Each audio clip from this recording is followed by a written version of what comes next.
So I put together a comparison between the Hiroshima and Dresden.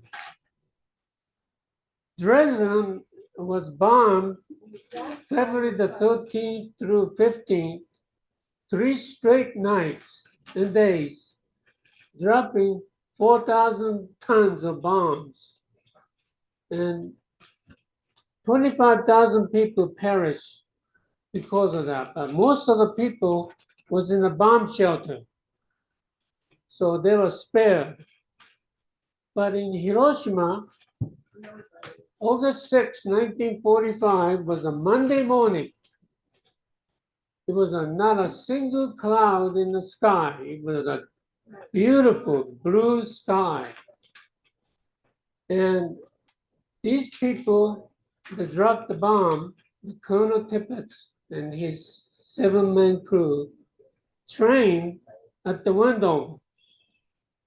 Day after day, learned how to drop 10,000-pound bomb, 10 feet long, 3 feet in diameter. That's what the bomb looked like. So they learned how to drop it. So they learned how to drop that 10,000-pound, 10 feet long by accelerating, climbing, and open the bomb bay and dropping the bomb with a parachute. Now this picture shows you notice that Dresden, it was only 4,000 tons. This was 15,000 ton equivalent TNT with one bomb.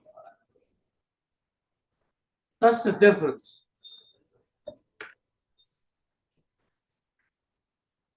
Remember I mentioned to some of you, my mother was feeding my elder brother, nursing him, facing the center. She saw a flash. Then about 4 seconds later, boom, concussion force came and took our house off the foundation and destroyed it, tumbled many times over. And she was flying through the house. And she remembered one of the main supporting beams supporting the house was coming directly toward her. And eventually that hit her and knocked her out. So when she came to, about 10 minutes after she was knocked out, her entire house was collapsed. Then she heard her neighbor crying for help. She was trapped. My mother tried to use her arm and trying to get her out. There's no way she could have pulled her out. She was pinned against the house. So she told her that I'm going to headquarters trying to get your help. So just be calm. We're gonna come and help you. So you never know. Because my nightmare started after I was born. I was protected for 6 months inside of my mother. But when I came out, I was not only tiny, but I didn't have any immune system to fight the disease. Just to give you an example, I had mumps 7 times. I could never get over that mumps. So, and I lost 20% of my left lung. I passed the kidney stone at 6. Can you imagine 6-year-old passing the kidney stone? I was so afraid to go to the bathroom because it hurt. But look what happened to you, to your daughter. They set off bombs. She was born without an eye. Right. And she was a downwinder. When you were pregnant, she was exposed to radioactivity. So when she gave birth to that girl, she was born without an eye. Elaine. Hear me, or should I stand up? Are you okay standing closer to the microphone? As Tosh just pointed out, thank you, thank you, Tosh. 2 minutes, Bill. 2 minutes. I'll see how fast I can talk. Okay, thanks, Zelda. I was pregnant and had this little baby without any eyes. They didn't expect her to live 24 hours. She lived 30 years.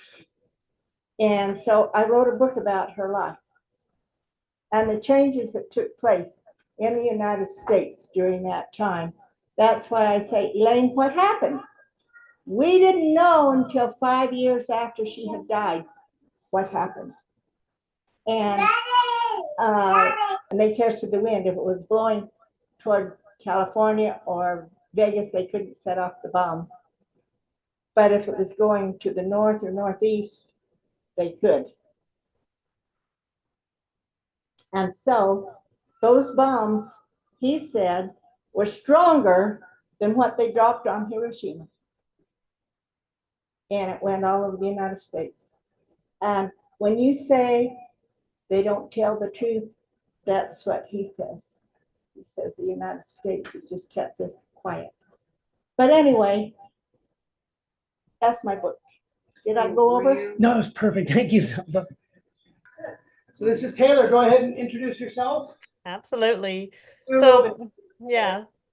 First of all, thank you guys for having me. And I saw some kids in the frame. I don't know if those are Pegasus's kids, but it makes me really just happy to see kids because I just got back from taking my toddler to Peace Vigil, and I just really wanted to grow up in spaces, with good values. And so it just means a lot for me to see that. My name is Taylor Barnes, and I am a journalist. We call my position field reporter for the military-industrial complex. So that's covering the people and places tied up in U.S. defense spending, U.S. weapons spending. And it's kind of an inversion of what most newspapers do. Most newspapers and outlets do the Pentagon beat. So they report on national security, but from a very DC, inside the Beltway, Pentagon perspective. And we invert it and we go out into the field and where you want to know about the people and places tied up in weapons spending. Because, as you guys know, this is a very motivating factor for members of Congress to vote on ever-increasing defense and weapons budgets. The fact that contractors scatter jobs all across the country, lobby them, and become very prominent in their districts is very influential. So I work for an outlet called Inkstick Media. We're about, I think, 5 or 6 years old. My boss, our founder, started the outlet because she was working in think tanks, advocacy groups that wanted to lower the Pentagon budget and specifically the amount of money spent on nuclear weapons. And she got frustrated because she felt that that space and that conversation was very wonky, not very accessible to the public, didn't try to engage the public and figure out what people actually care about. And so she wanted a media outlet that would actually be much more in conversation. So that's the origin of my journalism, and I love it. And we're quite lucky because we have some new funds in the pipeline. So we're actually hiring more people to start covering this in other industry towns. And I'm actually here in the South. So I'm actually speaking to you from Atlanta, and the South is a great place to cover the world of the military-industrial complex. It's very heavy here. That said, I started reporting in Utah because of the new intercontinental ballistic missile that's being manufactured in the state, and have really loved it. And I will actually be back next week. And in reality, the military-industrial complex has nodes. It has very strong manufacturing hubs and very strong spending hubs, places that benefit much more than the rest of the U.S. For example, Dallas-Fort Worth is the largest concentration of defense contract spending in the whole country. Huntsville, Alabama is a place that I like to report and has sort of a supply chain relationship with Utah because it's a missile and rocket hub.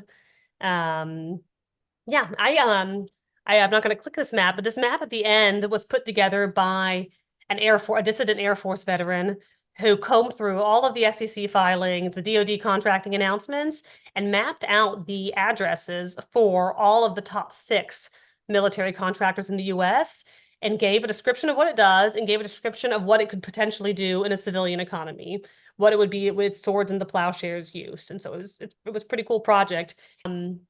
I like this last stat on this slide is something I really liked, even though it kind of doesn't roll off the tongue easily. Another mentor of mine named Miriam Pemberton is a scholar of economic conversion. What is the actual policy and economics of beating swords into plowshares, reducing the military budget, and creating things that civilians need?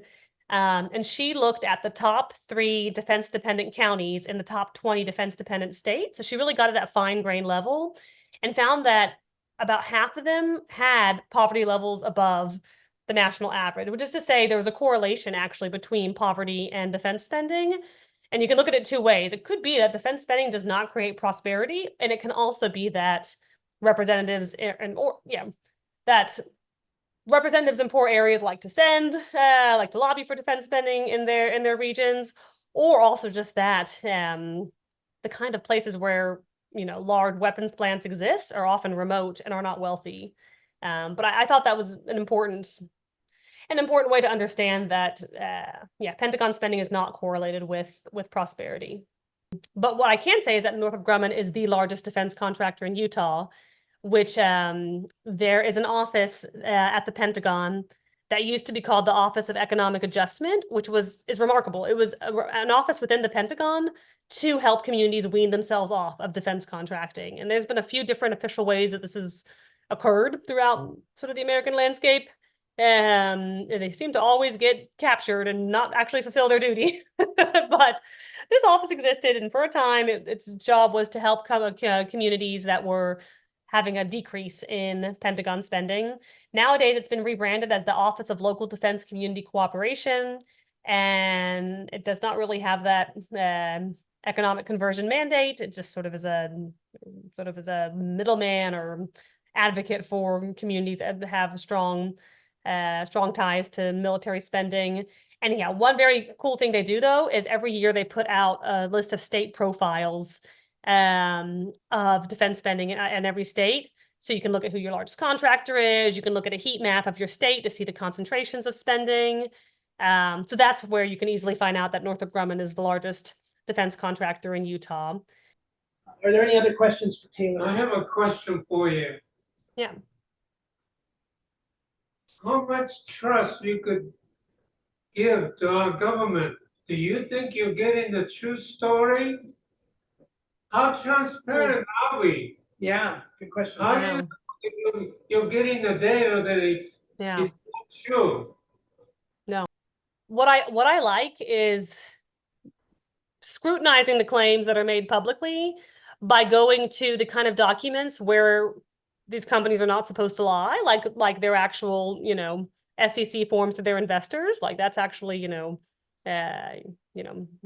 if you're lying on those. So that's why I like actually digging into those.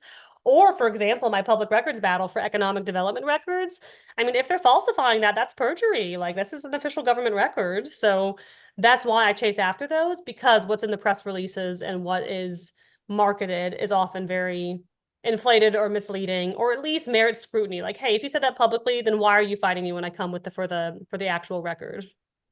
But I'm hopeful about this one. And we've now have really a 2-prong public records battle. We've expanded it to be both wanting the full unredacted version of the economic development contract with Northrop Grumman, and additionally the performance reports, which is when Northrop Grumman each year has to report to the government, did we create this many jobs, at what salary, et cetera.